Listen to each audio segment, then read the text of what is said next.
E aí, jovens, tudo em paz? Vamos responder mais algumas questões do assunto de funções. Questão 1. O professor Acácio Lima explicou para os estudantes das turmas dos primeiros anos da EPER Walter Nunes de Alencar o conteúdo de funções, ok? Uma função f ou aplicação é uma relação entre dois conjuntos quaisquer, A e B. É uma regra que permite associar a cada elemento de A um único elemento de B. Qual diagrama abaixo não representa uma função de A em B? Então vamos relembrar primeiramente o que é função. Para ser função, cada elemento do conjunto A tem que ter um correspondente no conjunto B, no conjunto de chegada, certo? E não pode sair mais que uma flechinha de um mesmo elemento. Outra condição é que não pode sobrar elementos no conjunto de partida, ok? Por exemplo, aqui eu tenho um exemplo claro de uma função. Cada elemento tem um correspondente e não sobra elementos no conjunto de partida. Aqui também seria uma função. Ah, Cássio, mas aqui esse elemento está recebendo duas flechinhas. No conjunto de chegada pode acontecer qualquer coisa, certo? Pode chegar mais de uma flechinha, pode sobrar elemento, não tem problema nenhum. E aqui também seria uma função. Então restou a letra A, ok? E por que não é uma função? Porque aqui está sobrando um elemento. Isso não poderia acontecer de forma alguma. Questão 2.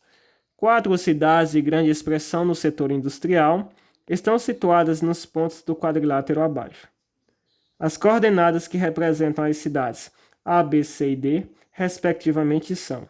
Então, nós temos o que o par ordenado é na ordem x e y, ok?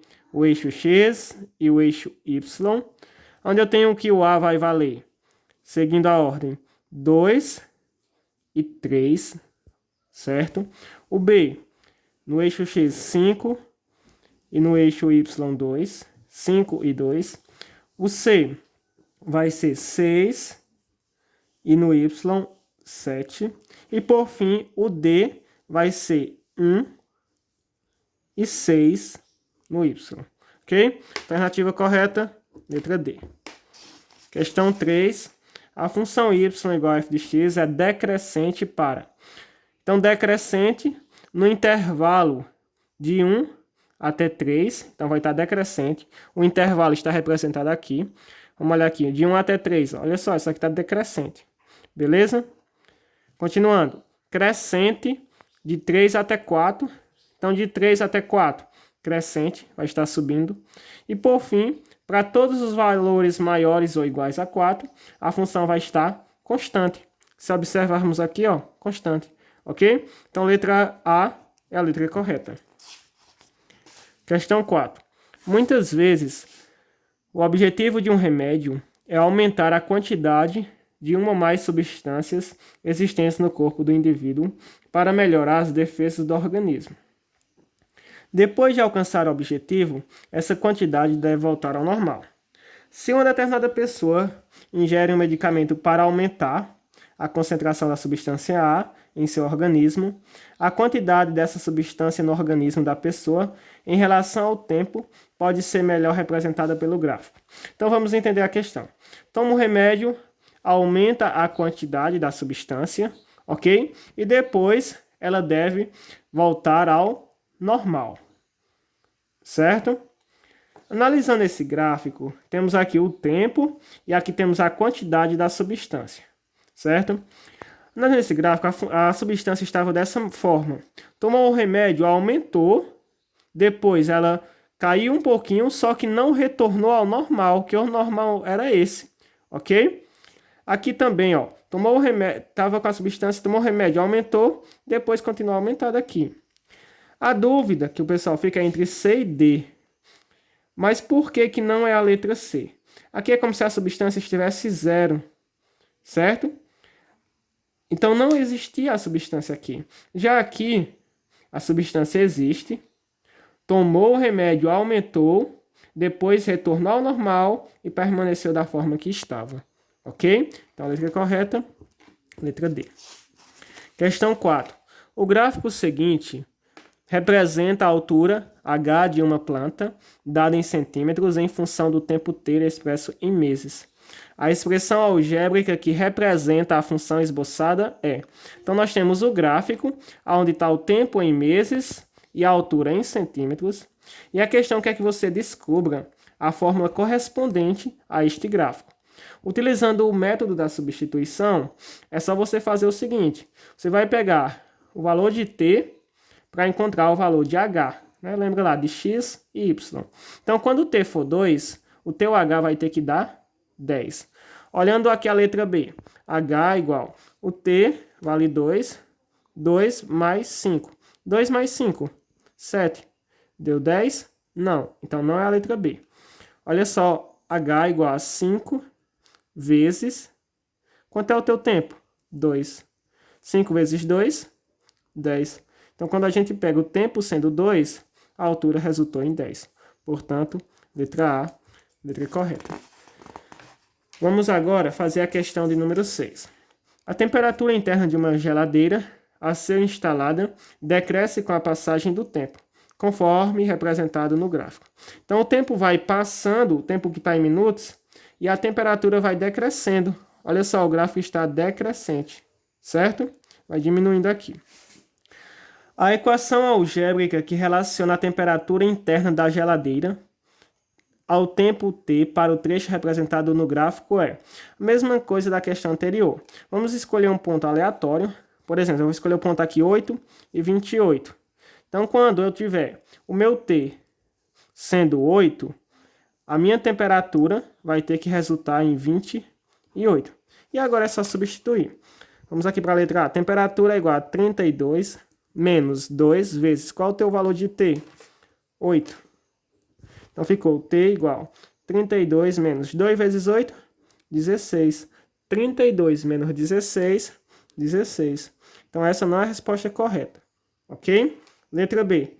T é igual a 32 menos 0,5 vezes o teu tempo, que é 8. T é igual a 32 menos 0,5 vezes o 8. Multiplicar por 0,5 é dividir por 2. E qual a metade de 8? 4. Então, 32 menos 4, 28. Então, podemos observar que nessa alternativa, quando eu peguei o meu tempo sendo 8, resultou em 28. Se você pegar o tempo sendo 18, quiser fazer aí, vai resultar em 23. Então, a letra correta é a letra B. Questão 7.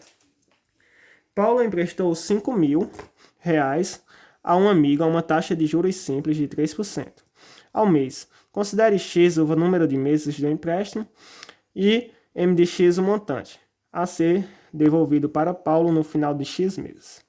Nessas condições, a representação gráfica correta para M de X é... Então, a questão quer saber o gráfico correto.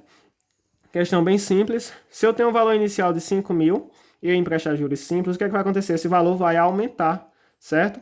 Mesmo sendo a juros simples, vai aumentar de forma lenta, mas vai aumentar. Então, eu vou ter um gráfico crescente. Quando eu vou analisar aqui as possibilidades, essa é a correta, ok? Uma reta crescente. Questão 8. Após realizar uma pesquisa de mercado, uma operadora de telefonia celular ofereceu aos clientes que utilizavam até 500 ligações ao mês o seguinte plano mensal. Um valor fixo de R$ 12, certo? Para os clientes que fazem até 100 ligações. Então, se eu fizer até 100 ligações, eu vou pagar R$ 12. Ok? Pode ser 50, 90 ligações, enfim, até 100 eu pago 12. Caso o cliente faça mais de 100 ligações, se ele fizer mais de 100 ligações, será cobrado um valor adicional de 10 centavos por ligação. A partir da 101ª, olha só o que vai acontecer aqui. Vamos logo aqui para o gráfico, para ser mais rápido. Eu vou pagar R$ 12 até 100 ligações, ok? Então, aqui eu vou ter no gráfico o valor mensal pago por plano em reais. E aqui eu vou ter o número de ligações. Então, até 100 ligações, eu vou pagar quanto? R$ 12, certo? Então, tá correto aqui. De 100 ligações até 300 ligações, o que é que vai acontecer? Vai aumentar 10 centavos por ligação. Então, vai ficar aumentando de forma lenta aqui, ó, até chegar aqui no 300, ok? A questão continua dizendo que quando eu tiver mais de 300 ligações, 300 e 500 ligações, será cobrado um valor fixo mensal de 32. Então aqui vai chegar e vai ter que bater em 32. Se observarmos, está no intervalo de 30 e 33, ok? Com base nos elementos apresentados, o gráfico que melhor representa a relação entre o valor mensal pago nesse plano e o número de ligações feitas é. Então, pessoal, é realmente esse gráfico, ó. Até 100 ligações, pago R$12, valor fixo, qualquer valor que eu escolher aqui, ok? De 100 ligações a 300 ligações, eu vou pagar, vai aumentando 10 centavos por ligação, ok? E quando passar de 300 ligações, eu vou estar pagando aí um valor de R$32. Ok? Letra correta, letra B. Vamos agora para a questão 8. Vou passar aqui a continuação da questão anterior. Questão 9, na realidade. f de x é igual a 2 dividido por x mais 1 mais 3 dividido por raiz de x mais 4. É uma função, seu domínio é. Então, pessoal, o que é que não pode acontecer numa divisão? Não existe divisão de, por exemplo, 8 dividido por 0. Isso aqui não existe. Não existe divisão por 0. Então, eu tenho que dizer que o denominador aqui, ele tem que ser diferente de 0.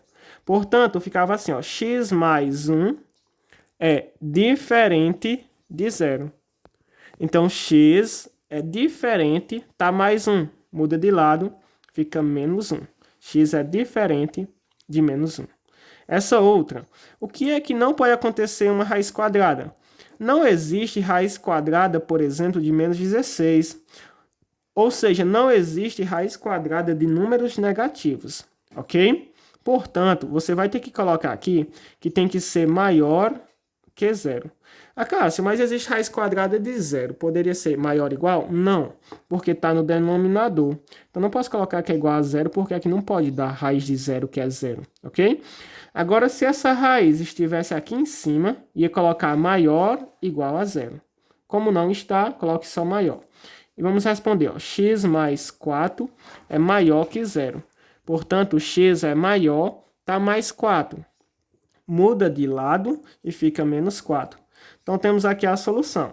O x tem que ser diferente de menos 1 e também tem que ser maior que menos 4. Portanto, letra correta, letra B. Questão 10. Considere o conjunto A função que vai de A para B, para a qual eu tenho o conjunto A 0, 1, 2, 3 e 4 e o conjunto B menos 2, menos 1, 0, 1, 4, 7 e 10. E g de x, aqui é a minha função, 3x menos 2. Para todo x pertencente a A, faça o diagrama de flechas da função e determine o domínio, o contradomínio e a imagem. Então, vamos representar aqui o diagrama, certo? O A é 0, 1, 2, 3 e 4. E o conjunto B, que vai ser menos 2, menos 1, 0, 1, 4, 7 e 10. Então, um pouquinho aqui ficou meio feio, mas vai dar certo. Então, tá aí. Agora a gente vai para a fórmula. G de x é igual a 3x menos 2. Então, esses valores, pessoal, do conjunto A, sabemos que é o domínio e aqui é o contradomínio. Aqui é x e aqui é y. Então, vamos atribuir os valores de x para descobrir os valores de y. É só substituir na fórmula. G, qual é o primeiro valor de x? 0. Então, vai ficar 3 vezes, quem é o teu x? 0 menos 2. 3 vezes 0, 0. Está devendo 2. Continua devendo 2. Então, do 0, você vai pegar a flechinha, direção menos 2. Vamos agora com o número 1. G de 1. Vai ficar 3 vezes 1 menos 2. 3 vezes 1, 3 menos 2, 1. Ok? Então, do número 1, foi também aqui para o número 1, correspondente ao número 1. Vamos agora para o G de 2. Vai ficar 3 vezes. Qual o teu valor de x? 2. Repete o menos 2. 3 vezes 2, 6. Menos 2, 4. Então, do número 2, vai em direção aqui o número 4. G agora, x sendo 3. Vai ficar 3 vezes o teu x, que é 3, menos 2. 3 vezes 3, 9. Menos 2, 7. Então, do 3 vai em direção ao 7. Agora o 4. G de 4 vai ficar 3 vezes, qual é o teu valor? 4 menos 2. 3 vezes 4, 12. Menos 2, 10. Então, temos aqui a representação através de diagramas, através das flechas. Ok? Para finalizar, a questão pediu o domínio, o contradomínio e a imagem da função. Bem simples, já falei, o domínio. Todos os elementos do conjunto A, então o conjunto A por completo. O contradomínio, todos os elementos do conjunto B.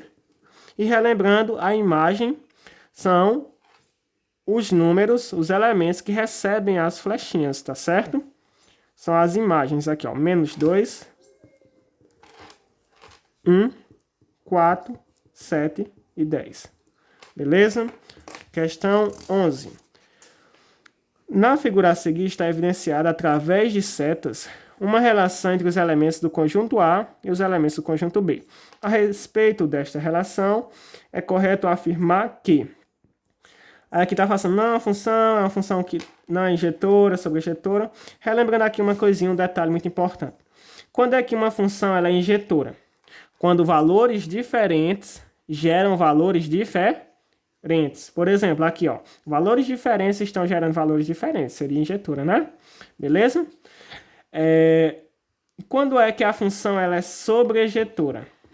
Uma função ela é sobrejetora, pessoal, quando a imagem é igual ao contradomínio. Ou seja, não poderia sobrar elementos no conjunto de chegada, certo? Aí possa ser que algumas pessoas se confundiram aí e marcaram aí que a função ela é bijetora. Porque acontece o quê?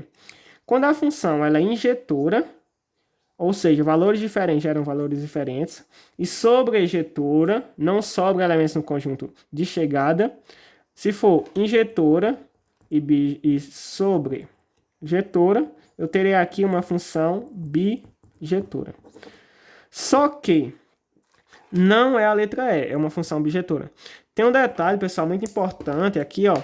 Olha, está sobrando esse 5. Algumas pessoas nem se atentam, já vamos analisar aqui. Está sobrando esse 5. Se sobra esse 5, primeiramente não é uma função, tá bom? Então, um pouquinho de atenção aí, não é uma função. Finalizando aqui com a questão 12, questão 13, que é a construção de gráficos. Para construir o gráfico dessa primeira função, olha só. Primeiro passo, eu vou escolher valores para o meu x e descobrir o y. Costumo escolher menos 2, menos 1, 0, 1 e 2, certo? Segundo passo, pegue a fórmula, 2x mais 3, e agora é só substituir. Primeiro valor, f de menos 2 vai ficar 2 vezes. Quem é teu x? Menos 2 mais 3. Continuando, 2 vezes menos 2 dá menos 4. Mas você tem 3. Se você está devendo R$4 e tem 3, você vai ficar devendo 1. Então, o primeiro valor aqui que eu encontrei foi menos 1. Agora, vamos utilizar o meu x sendo menos 1 aqui. Vai ficar f de menos 1, 2 vezes menos 1 mais 3. 2 vezes menos 1 dá menos 2. Somado com 3. Eu estou devendo R$2, mas eu tenho 3. Vou ficar com R$1, ok? Agora o zero. F de 0 vai ficar 2 vezes... Qual é o teu valor de x? 0 mais 3. 2 vezes 0, 0 mais 3, 3. Número 1. F de 1 vai ficar 2 vezes 1 mais 3. 2 vezes 1, 2 mais 3, 5. E por fim, utilizando o 2, f de 2 vai ficar 2 vezes o teu x, que agora é 2, mais 3. 2 vezes 2, 4, mais 3, 7. Pronto, depois que você faz isso, você vai colocar no gráfico, tá certo? No gráfico nós temos o eixo x e o eixo y. O eixo x e o eixo y. O que é que acontece aqui? Vamos pegar os pontos que nós já temos. Eu tenho o ponto menos 2 e menos 1. Então, você marca aqui, ó, menos 2, vai em direção ao menos 1. Então, primeiro ponto. Eu tenho o ponto menos 1 e 1. Menos 1 e 1. Aqui, ok? O ponto 0 e 3. 0 e 3. O ponto vai ficar sobre o eixo y, então tenha cuidado nisso daí. Toda vez que o x for 0, o ponto fica sobre o eixo y. 1 e 5. Então, você vai marcar aqui 1 no eixo x e vai subir lá para o número 5. Então, aqui o 5. E, por fim, 2 e 7. Então, 7 aqui em cima. Pronto. Em seguida, você vai traçar uma reta aqui unindo os pontos, ok? Então, o gráfico dessa primeira questão se comportaria dessa forma, uma reta, porque aqui a função é do primeiro grau. E é isso que a gente vai estudar agora no próximo conteúdo, que é a função do primeiro grau. Vamos estudar as características desta função, tá certo? Vamos fazer agora a questão 13, utilizando o mesmo passo a passo. Primeiro, escolha valores para x. Eu vou utilizar os mesmos, tá certo? Se você tiver escolhido diferentes, também o gráfico tem que se comportar dessa forma ali. Então, menos 2, menos 1, 0, 1 e 2. Ok? Então, vamos lá. Primeiro valor aqui, colocar a fórmula f de x é igual a x ao quadrado mais 3. Então, vai ficar f... Qual o primeiro valor de x? Menos 2. Vai ficar menos 2 ao quadrado mais o 3. Menos 2 ao quadrado é menos 2 vezes menos 2, que no caso vai dar 4. 4 mais 3, 7. Utilizando agora o valor menos 1, vai ficar f de menos 1 igual a menos 1 ao quadrado mais 3. Menos 1 ao quadrado é menos 1 vezes menos 1, que dá 1, mais 3, 4. Utilizando agora o x sendo 0, f de 0, vai ficar 0 ao quadrado mais 3. 0 ao quadrado, 0 mais 3, 3. Agora o número 1, f de 1. Vai ficar 1 ao quadrado mais 3. 1 ao quadrado, 1 mais 3, 4. E por fim, utilizando o 2, vai ficar 2 ao quadrado mais 3. 2 ao quadrado, 4 mais 3, 7. Por fim, vamos construir aqui o gráfico para finalizar. Ok? Tem o eixo y e o eixo x. Vou marcar aqui os pontos correspondentes. Olha só. Do menos 2 vai em direção ao número 7. Marca aqui o ponto, certo? Do menos 1 vai em direção ao 4. Menos 1 vai em direção ao 4. Do 0 vai em direção ao 3. Do 0 vai em direção ao 3. Marcar o 3 bem aqui. Do número 1 vai em direção ao número 4. Bem aqui o ponto. E do número 2 vai em direção ao número 7. Certo? Agora podemos observar que já não deu uma reta. O que vai acontecer aqui, ó? Vai ficar uma parábola com a concavidade voltada para cima. Também, depois que estudarmos a função do primeiro grau, certo? A função afim, vamos analisar aqui a função que ela é do segundo grau. Toda vez que for do segundo grau vai dar uma parábola, certo? Então, espero que vocês tenham compreendido aí essas questões envolvendo o assunto de funções. Até a próxima.